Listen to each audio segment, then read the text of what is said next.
Bien, y ahora vamos a hablar de un tema muy interesante como sensible, como lo es la trata de personas, que se conoce pues como la esclavitud del siglo XXI. Y para hablar sobre este tema estamos con dos grandes invitados. Tenemos a Ricardo Valdés, que es presidente de CHS Alternativo. Ricardo, buenos días, Buenos bienvenido. días. Gracias, buenos días.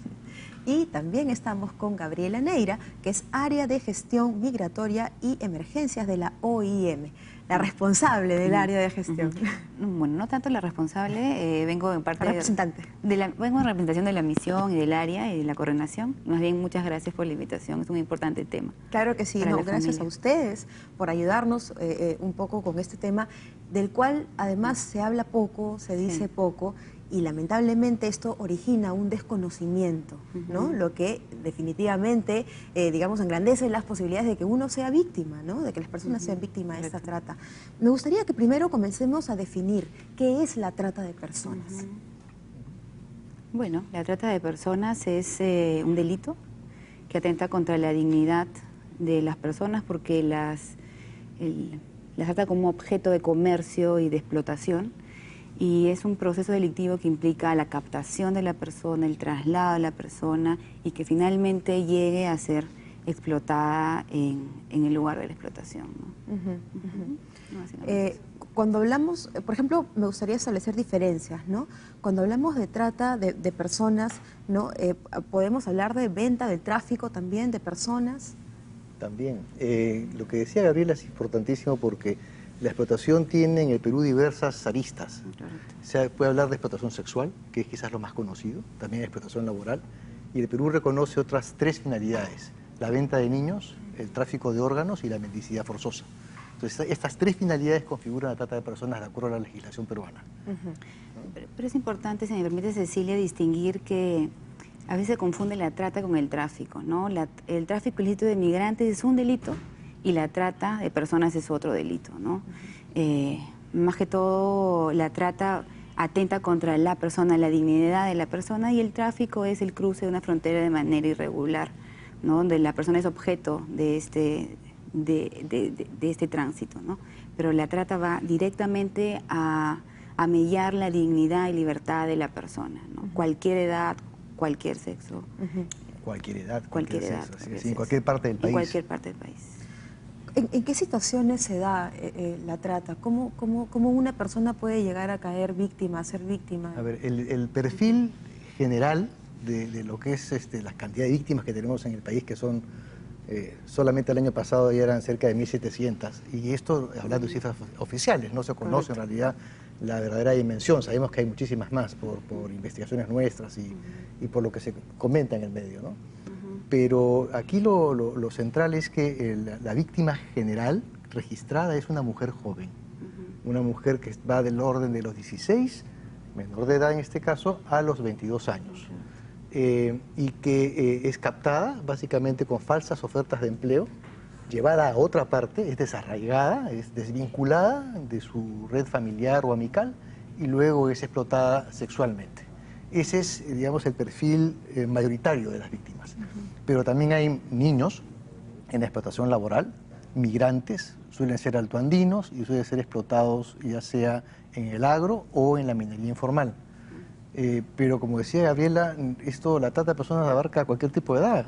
También hemos encontrado ancianos que son explotados bajo la modalidad de mendicidad y obviamente niños, tenemos varios casos registrados en venta de niños para lo que es todo el ámbito del negocio de la adopción ilegal. Esto es un negocio, es un delito como lo describió Gabriela. Aquí es un crimen y lo importante es que la gente entienda que esto existe, porque no hace mucho ha sido legislado, o sea, no hace mucho ha sido tipificado esto como un delito. Recién en el año 2007, o sea, estamos hablando de pocos años, entonces no hay mucha difusión y hay un gran esfuerzo que le compete no solamente al Estado en difundir lo que es esto, a los medios de comunicación como ustedes, sino a todos, colegios, en fin, sociedad civil, universidades, para tratar de entender qué es lo que está pasando. En el Perú la situación es muy grave y es muy seria. Estas modalidades que nos has mencionado, Ricardo, ¿se dan específicamente aquí en el Perú o también, digamos, con salida al exterior? Sí. Eso lo sabe Valeria mejor que yo. Sí, gracias Cecilia por la pregunta, es atinada porque se distingue entre un tipo de trata interna y trata internacional. Básicamente el Perú es un país en que existe mayor movilidad de personas que son captadas y llevadas de una a otra región, en la propia ciudad. El elemento de movilidad es el elemento central, pero no necesariamente tiene que estar presente de manera de acá, me pueden llevar a Madre de Dios, me pueden llevar a Loreto, pero también puede ser de Barranco a Chorrillos, de San Isidro a el Rímac, y a nivel internacional es cuando se cruzan las fronteras, ¿no? El Perú también tiene índices de casos que es un país de origen, es decir, que las personas son captadas acá y llevadas a otros países, ¿no? Aquí el punto es interesante porque hay un momento en que se cruzan. O sea, como habían explicado, la trata es un delito y la migración ilícita o irregular es otra. Pero hay un punto de encuentro. Claro. Hay mucha gente que ahí es donde se cruza la origina frontera, la confusión. claro, cruzan la frontera bajo su propia voluntad, bajo alguna organización, pero cuando llega al lugar de destino o en el camino a su lugar de destino, como va sin papeles o va ilegal, entonces ahí es captado y es explotado. Entonces ahí es cuando se cruzan justamente los dos fenómenos, ¿no? Los dos temas. Pero no necesariamente, o sea, que es correcto, ¿no? La mayor vulnerabilidad es justamente cuando hay una migración irregular y la persona inicia formando parte del tráfico ilícito de migrantes y termina luego en el lugar de destino donde él piensa ir. Y captado ahí, ¿no? Y ser explotado en ese lugar.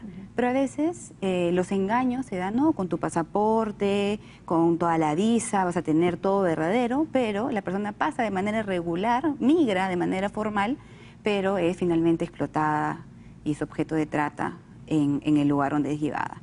Y eso da pie a decir que es muy importante que las personas que viajen, tanto a nivel nacional como también a nivel internacional, nunca, por ningún motivo, ni a sus trabajadores, ni a sus propios familiares con los que los viajan, porque también es una forma de engaño, den sus DNIs, den sus pasaportes, su documento de identidad debe ser conservado siempre con la persona, ¿no? Porque es un medio de identificación y que a veces esa es una forma de coactar a la persona, de generarle miedo, ¿no? De decir, yo tengo tus documentos y luego la persona no tiene cómo escapar, porque la característica de la trata es que finalmente la persona no tiene una dependencia tanto física como psicológica, ¿no? Frente al tratante o la persona que lo está explotando. Vayamos a poner ejemplos, ¿no? De casos cotidianos, sí. ¿no? Se da mucho, por ejemplo, que una persona de Lima, ¿no? Viaja a provincia, a algún lugar, y sale pues una familia y le dice, llévate a mi hijita, pues mira, para que tenga estudios, ¿no? Y tú le das estudios y ella te ayuda en tu casa, llévatela, ¿no? O de repente, eso es una forma, o de repente también va una persona a decir, yo me quiero llevar, mira, te ofrezco que le pago los estudios, qué sé yo, para que tu hija tenga otra realidad, no sé qué. Esto de aquí, ¿se podría, digamos, de alguna forma tipificar como trata de personas? ¿Está bien? ¿Está mal? Es una práctica relativamente común, ¿no? Que las personas tengan en su hogar, en su casa, a una niña, a un jovencito, una jovencita, ¿no? De provincia, ayudándolo en casa. Sí, yo diría que incluso menor de edad, ¿no? Sí, que es una alerta roja, ¿no? Es como que hay que tener cuidado. A veces nosotros, en nuestras propias familias, en nuestros propios vecindarios, no nos damos cuenta, no somos sensibles a esto. Sí, sí, una amiga me ha dicho que tiene una niña en Puno que quiere venir a trabajar a mi casa o a la casa de mi familia, y bueno, y sale de ese contexto. Es más, hay personas que dentro de ese contexto pueden ser víctimas de trata, o de ahí, como no les gusta el trabajo, hay una situación, salen y caen en una situación aún peor, ¿no? Entonces... las normas son muy claras. Sí. Entonces, esta figura que has comentado es la típica del madrinazgo o el padrinazgo, ¿no? que es muy común acá. No se puede afirmar que es un caso de trata, a menos de que se den algunas condiciones. Correcto. Es la pérdida de libertad, la ausencia de educación, el maltrato también, pero no solamente el maltrato, sino con pérdida de libertad y en donde no se cumplen las condiciones mínimas, ¿no? De un empleo. El empleo de menores de edad está regulado, hay leyes al respecto, hay una edad mínima para trabajar, y que es los 14 años. Y en esa edad, el menor que trabaja tiene condiciones que lo protegen y que deben ser a su vez respetadas por la familia que lo acoge. Hay un horario, no se debe exceder ese horario, tiene que haber una paga, tiene que haber colegio. Entonces, eso, la gama de irregularidades, por ponerle un nombre, es muy amplia. Puede ir simplemente de lo que es un tema de explotación laboral, digamos, común, ¿no? a poner en riesgo al menor, hasta un caso de trata de personas cuando es esclavizada. Y sí, hemos visto casos de menores de edad esclavizados, en donde ahí esa figura de padrinazgo sí se convierte en una situación de trata, y el delito es muy grave porque las penas son enormes. Son ni menos de 8 años y van hasta más de 25. Entonces, ese es un tema que hay que tener mucho cuidado con esta práctica. De ambas partes. No, sí, de ambas partes, y claro. el delito no se tipifica, o sea, el delito no se consuma, mejor dicho, cuando se llegue a explotar. El delito se consuma y es delito cuando se logra comprobar la finalidad. Desde que la sacan a la persona, que la trasladan, ya es un delito si la finalidad es explotarla. No es lo más difícil de probar, es el reto para el Ministerio Público y la policía, pero, ojo, no solamente cuando llega a ser explotada recién es trata. ¿Cuál es la modalidad de captar a las víctimas? ¿No? En el caso que estamos hablando de organizaciones, ¿no? ¿Cómo las encuentran? Sí, desde las más comunes, ¿no? Falsa oferta de trabajo, de estudio, mejores condiciones de vida, pero no necesariamente hay esta falsa, porque hay medios totalmente engañosos también. Hay personas que son raptadas, es mucho más, el índice es mucho menor, ¿no? Pero también puede haber un tipo de coacción, amenaza, ¿no? Pero lo más común es las falsas ofertas de trabajo y oportunidades de estudio que finalmente nunca se concretan. ¿Y qué medios utilizan? ¿Periódicos, internet? Mira, lo que nosotros hemos visto depende de dónde nos encontremos. O sea, Sí. Este programa tiene la gran ventaja de que llega a todo el país. A todo el Perú. Sí. ¿No? A todo el Perú.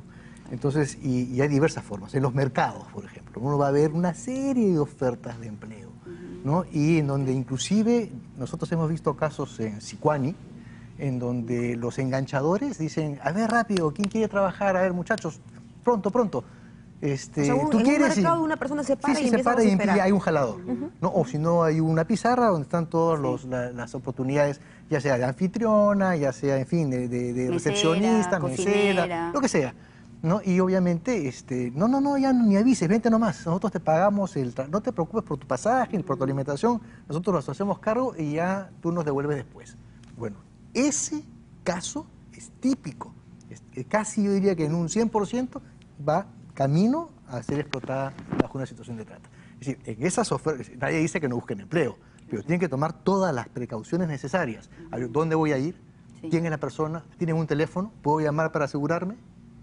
Hay una serie de temas que hay que tomar en cuenta, Sí. porque la situación es tan seria en el Perú que definitivamente hay que tomar previsiones y hay que ser bastante precavido al momento de buscar empleo. Me imagino que entre los trabajos, digamos, los más pediditos, de repente pueden ser para las chicas, ¿no? Que te voy a convertir en modelo o en anfitriona, ¿no? Este tipo de cosas. Recepcionistas necesariamente, también, camareras, cualquier empleo. O sea, Cualquier empleo. Vamos, acá la tasa de desempleo es muy grande y cada vez es más la población juvenil que ha terminado secundaria o está sin terminar secundaria pero necesita trabajar y buscan desesperadamente un empleo. Y a veces, muchas veces en épocas como estas, de verano, en donde no hay colegio y quieren apoyar con algo a la familia. Recursearse, ¿No es ¿no? cierto? Con algo. Entonces, y ahí se da estas oportunidades para los tratantes de captar a sus víctimas. Sí.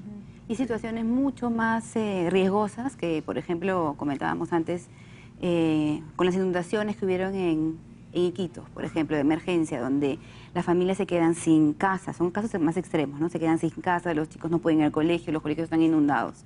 Nosotros estuvimos apoyando la emergencia en Loreto y también hicimos campaña de prevención, porque justamente los niños están expuestos, siendo Loreto una de las 3 o 4 regiones con mayor índice de trata, ¿no? La más alta, Sí. actualmente. Y también la trata está vinculada a veces a aquellas ofertas o lugares de trabajo donde hay, no necesariamente, pero en la mayoría de los casos es actividades extractivas, formales e informales, en las ciudades, la trata urbana también, en las ladrilleras, y hay una diversidad. Como dijo en un inicio Ricardo, todo depende un poco del contexto geográfico, el contexto económico de cada región, ¿no? Entonces es importante. Bueno, Ricardo, Gabriela, vamos a hacer un pequeño corte, nos vamos a ir por un ratito, pero regresamos para seguir hablando sobre todo de las consecuencias y también de cómo podemos estar alertas para evitar ¿no? Ser víctimas de trata. Y si es que ya lo somos, ¿qué podemos hacer? Si es que nos damos cuenta que efectivamente está sucediendo eso, ¿qué podemos hacer? Así que nos damos un corte rapidito y al regresar vamos a hablar sobre cómo podemos ayudar a una persona que ha sido víctima de trata. Con esto volvemos.